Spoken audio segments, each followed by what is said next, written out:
Hallelujah. May the Lord bless you. Okay, today we are sharing the topic as the way we did share in the first service. Who can remind me the one who was in the first service, the topic? Terry. Amen. Where is your eyes? Where is your focus? So in between these two words, you can choose one. Where is your eyes? Where is your focus? And this is the topic that we share in the first service. And the same topic I need to share with you because all of us, we need to receive the same level of preaching. Glory be to the Lamb of God. You notice like the scripture that we read in the book of Numbers and the book of 2 Kings. It's about two stories are moving in a different moment of time and different period of time. Give me a bit, amen. In the number, it's a moment that Moses, I need the scripture to remain on the screen, please. In the moment of Moses, you understand that it's the time Israel was in slavery. Give me a bit, amen. The time that was in slavery, I was saying in the first service, they didn't find themselves straight away in slavery. It starts just like in a good way, but it ends up in a bad way. It starts this way. Israel, they found themselves in a Canaan land where God gave to Abraham, the father, the land. And Abraham was there. And the time he was there, he had his sons. I can't say, let me just start from the beginning. Abraham, he have Isaac. And Isaac have Jacob and Esau. Now you notice that the time Abraham was in the promised land, Abraham was enjoying the promise of the Lord in the land because he was in the land as the way God did promise him. But if you check Abraham, for him to remain in the land and to feel himself comfortable, there is a price he did pay. Remember God said, move, go away from the house of your father and your mother. The time he was moving, going, he never go alone. The Bible said the father did go with Abraham and his nephew Lot, they did go together. Now in the journey going, they reached in one of the places, they stopped there because the father of Abraham was with Abraham. He made him stop to not move forward, and he stopped. And after years, the father died. Terah, the father of Abraham. Abraham now he take a decision again to move. God appeared to him. After the death of his father, God appeared to Moses, to Abraham, say, move, go in the land where I did show you. I want to talk to someone. God in his mind and in his plan, he did a plan for Abraham to reach in the land of the promise. But the father didn't stop Abraham to reach the land. Give me a better man. But you notice that God could not stop as long as Abraham never reached in the land. I'm coming to talk to someone. You shall reach the land of your promise in the name of Jesus. I want to repeat again. Listen, no matter what will happen, will try to hinder you to not to reach. I proclaim over your life, you will not die. You shall reach the land of your promise in the name of Jesus. Your ayah, your amen, your ayah, you receive. You shall reach the land of your promise. And the Bible said this. The father Terah died and Abraham moved. Abraham could not move as long as Terah was alive. Terah need to die for Abraham to move. I declare in the name of Jesus, any terror around your life, even an agenda to stop you to not move, to put you in the delay. Moses was in delay, Abraham was in delay because of his father. I want to declare upon the life of someone, anyone cause your delay, can be directly and indirectly, can be physically, spiritually. I declare in the name of Jesus, in such season, let the person break and loose and go away in the name of Jesus, for you to break loose and go. Shout a bit, amen. Now Abraham began to move. And even though Terah died, there is someone else, Lot, begin to move with Abraham. And the time they're moving, in the mind of Abraham, he loved Lot. Lot too loved Abraham, but he have an agenda. Give me a bit, amen. And you notice like more than living together, they arrive in the promised land. Lot became a problem to Abraham. And even the servants of Lot they become a problem to Abraham. And they decided to separate. And the time they decide to separate, the Bible said this, Abraham never chose to choose a place, but he give a free choice to Lord. Say, choose wherever you want to go. Any place that you feel in your spirit like it's a good place, you choose and go. And if you choose on the left, me, I'll go on the right. And the Bible says Lot choose on his side and Abraham choose on his side. They get separated. I want to talk to someone. Anything that have an agenda and is hiding agenda, you are not aware like this, I'm moving with this person. Either I'm moving with the situation, it have an agenda to destroy me. I pray for you, this problem, either this person will never move forward with you in the name of Jesus. Now the Bible said this, the time they move forward, they get separated.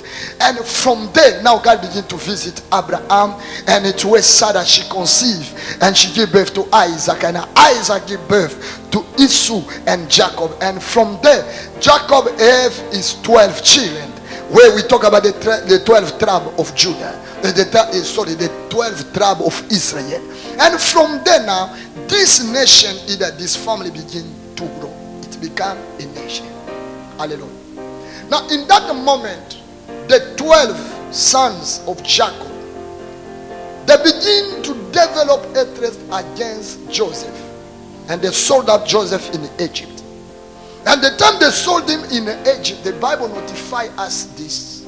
Joseph began to go higher and higher. In another way, he began to get promoted in Egypt. But his family, where they stayed, they begin to go down. Now, more the family was going down and the famine was taking place. Now, they found themselves, they obliged to go in Egypt where they did sold out Joseph. And they went there, they found that Joseph was a governor, either a first minister in the country in charge of everything.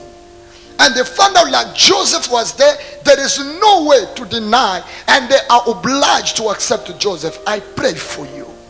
God shall elevate you in the middle of opposition. And the Bible said Joseph began to develop the kingship and the lordship in Egypt. Even the Egyptians, they obey, they respect Joseph. I want to talk to you. God shall push you to be elevated. Even your enemy, they shall surrender to your power in the name of Jesus. Now the Bible said this, it happened, the time goes by. Joseph died. Pharaoh died. Another Pharaoh took place. This Pharaoh didn't know Joseph. Now this Pharaoh is not acknowledge the good deed of Joseph. Now he take a decision to begin to put the people of Israel under oppression. And these people, they begin to suffer under oppression. And the method of the oppression they apply, they made them as a slave. And they begin to build for them cities and houses. And they built some pyramids. And they built a big houses. And the Bible said this, it where Egypt get developed. And the time Egypt become like a first power in the world. And because of the children of Israel, they're busy working for them. And they begin to develop and increase. I want to talk to someone. Your blessing, it will never make your enemy greater. I destroy any investment of witchcraft to take away your blessing in the name of Jesus. Now the Bible said this, Israel was busy working in that way. Even though they're working, but the Pharaoh was not satisfied. He said this, I see that these people, they become more powerful and more stronger. I will make sure I will begin to kill the firstborn. It's in that season Moses was born. The time Moses born, in that moment, the decision was to kill the male child. And Moses is born in a higher decision of killing the firstborn. But the sentence of death never killed Moses, but Moses survived. Why? Because Moses, he did born according of God's decision and agenda. First question I ask myself, why Moses is born in the such period of time? Hallelujah. Why Moses is born and the sentence of killing the male child was released? Why? And why Moses never died? I want to talk to someone. You are in the season that sickness is killing people in the nation. You are in the season that everyone are panicking and everyone are running away. But I have a good news for you. never make a mistake to allow you to be alive in this season. You to be born in this season. You to exist in this season. And I declare, it will never come near to you, this sickness, in the name of Jesus. Pharaoh, he made a decision. And the decision, it was to kill the male child.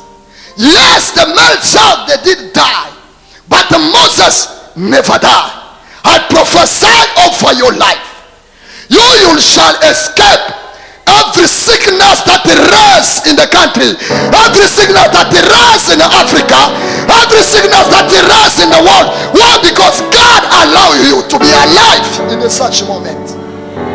And the Bible says, Moses, he survived.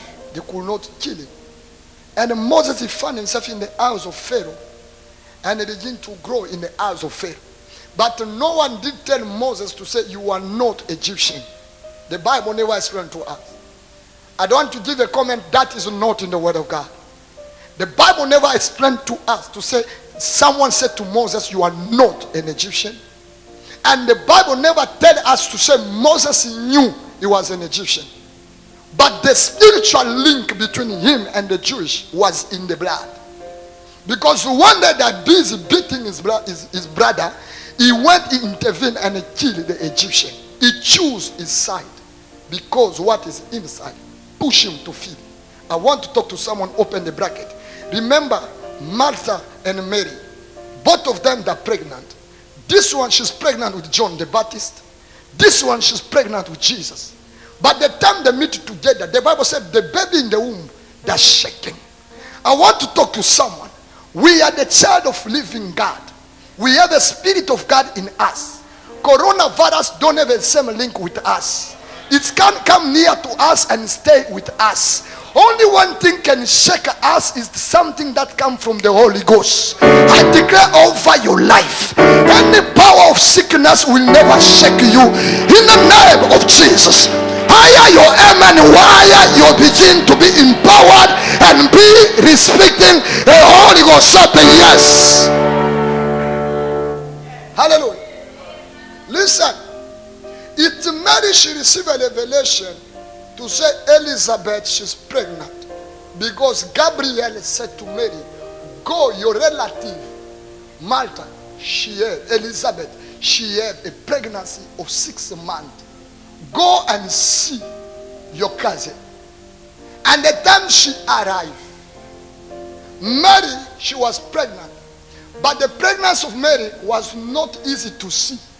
Maybe it was a weeks. But for Elizabeth, it was 6 months. By the time they arrived, I like this. 6-month pregnancy could not be able to shake the pregnancy of weeks. But only the pregnancy of weeks shake the pregnancy of 6 months. I want to break a revelation here. Listen, sons and daughters. It do not depend on the level of your prayers you did. It depends on the level of your spirit is upon you. I used to say in this church, I'm a spirit. And I repeat again, I'm a spirit. And I'm talking to you as a spirit. Anyone scared about the sickness, I prophesy over your life, over your house, over your family. Listen to me. The sickness can kill the body but cannot kill a spirit. I prophesy over you. You shall escape as a spirit. And anything is in you is already dead. As the why I'm preaching to you, I feel like something begin to shake because the Spirit of God is released upon your life. More you can have, more you receive.